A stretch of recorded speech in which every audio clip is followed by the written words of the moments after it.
Alice in Nightmare Land. Alice was not an ordinary girl. She loved adventures, but she also had a habit of wandering too far from home. One rainy night, when the wind howled through the trees and the moon hid behind the clouds, Alice couldn't sleep. She clutched her old stuffed rabbit and whispered, "What if I could visit another world tonight?" As soon as she closed her eyes, she felt a cold breeze sweep across her room. The walls twisted, the floor melted into shadows, and her bed sank downward, as if being swallowed by the dark. When she opened her eyes, Alice was no longer in her bedroom. She had fallen into Nightmare Land.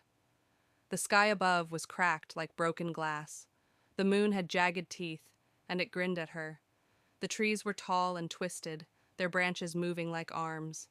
Black crows with glowing red eyes watched her from above. Alice held her stuffed rabbit tighter. "This isn't Wonderland," she whispered. "This is something else."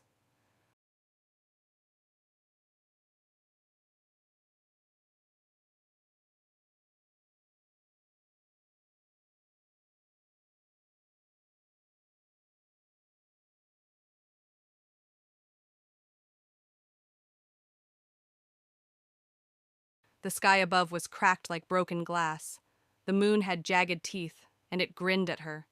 The trees were tall and twisted, their branches moving like arms. Black crows with glowing red eyes watched her from above. Alice held her stuffed rabbit tighter. "This isn't Wonderland," she whispered. "This is something else." The whispering path, a crooked path, appeared before her, lit by lanterns with flickering blue flames. As she walked, she heard whispers all around. Some came from the shadows, some from the ground itself. "Alice, come play, stay forever." Her heart thumped, but she kept walking. The Puppet Queen. In the center of Nightmareland stood a castle made of bones and mirrors. Inside sat the Puppet Queen, a tall, pale figure with strings attached to her hands and feet. Her face was hidden by a cracked porcelain mask. "Welcome, little Alice," the Queen said in a voice that scraped like nails on glass. "In Nightmareland, children become my toys.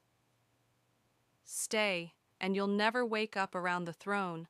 Alice saw dolls and puppets, each with wide, frightened eyes. She realized they weren't toys at all. They were children who had been trapped. The chase. The chase. The Puppet Queen's strings shot forward like snakes, trying to wrap around Alice.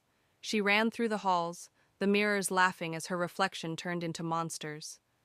Shadows chased her, clawing at her heels. Alice's stuffed rabbit suddenly wriggled in her arms. It had come alive. "Don't stop, Alice!" the rabbit squeaked. "The only way out is through the Mirror of Dawn." The Mirror of Dawn. Alice sprinted into a long hallway where a tall, glowing mirror stood. Unlike the others, this one shimmered with warm sunlight. The Puppet Queen's voice echoed behind her. "You cannot escape me, Alice. You belong to Nightmare Land." Alice grabbed her rabbit, leaped into the glowing mirror, and everything went white. Awakening. She gasped and opened her eyes. She was back in her bed, the morning sun shining through her window. For a moment, she thought it had all been a dream, until she noticed her stuffed rabbit. Its stitched mouth was now smiling, and in the corner of her room, the shadows still whispered, "See you soon, Alice."